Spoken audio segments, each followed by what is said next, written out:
Hello there. Thank you so much for tuning in for another edition of our toy review. So this time I'm featuring is my action figure wrestler Masco Power Players.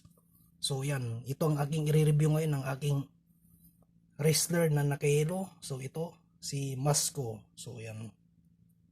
So maganda siya. Beautiful paint job and beautiful detail, lalo na yung kanyang tattoo dito. Pero dito at the back wala. So yan, maganda rin yung kanyang maskara.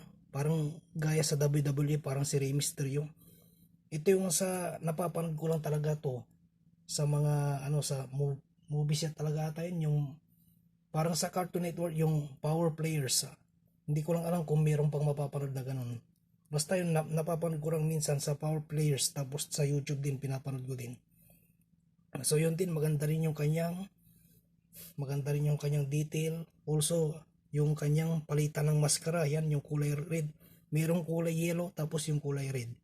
So yun, tignan natin yung kanyang detail. Meron din siyang belt dito nakalagay sa kanyang torso, saka yung guhit niya na kulay itim, yan, straight line. Tapos dito rin yung kanyang tato dito. Tapos meron din siyang mga joints, yan, joints niya. Tapos yung kanyang detail dito na kulay gold. So very good points of detail and very good points of articulation. So maganda rin siya. Bali, tatlo sila talaga magkakasama talaga eh. Hindi ko alam kung sino yung isa talaga. Yun lang ang kilala ko lang kasi si Masco, kasi ito lang mas favorite ko. Ito yung nabili ko talaga sa sa SM Local. So medyo may kamahalan din. Kaso hindi ko na alam kung ano yung price niya. Pero maganda rin talaga. Maganda rin talaga yung kanyang pagkaka-paint job. Lalo na yung kanyang muscles, yung mga batak-batak niya, muscles niya malaki. Parang galing talaga sa WWE. Tapos yung kanyang design dito sa kanyang belt.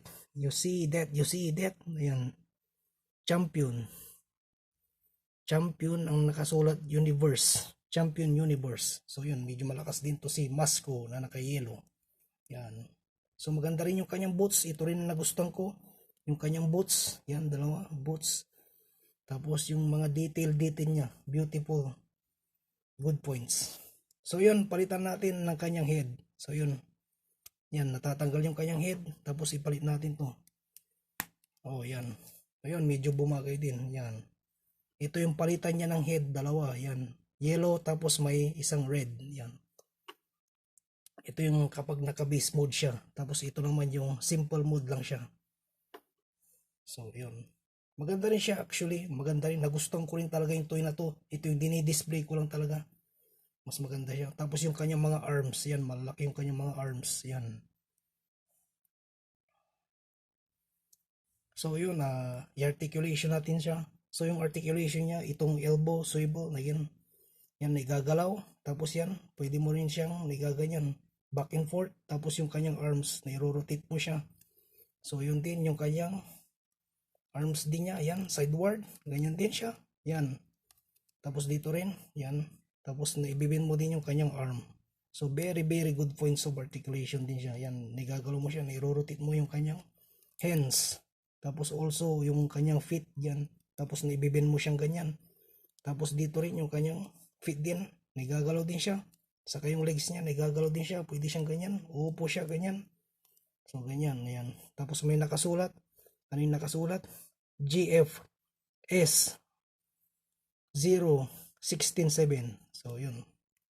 Maganda yung kanyang detail in very good points of articulation in kanyang, at sa kanyang detail. So, yan. So, yun yan yung articulation niya. So, maganda siyang figure actually. Nagustuhan ko talaga yan. Yan yung dinidisplay ko. So, yan. Thank you so much for tuning in. So, yan ulit. See you next time and bye-bye.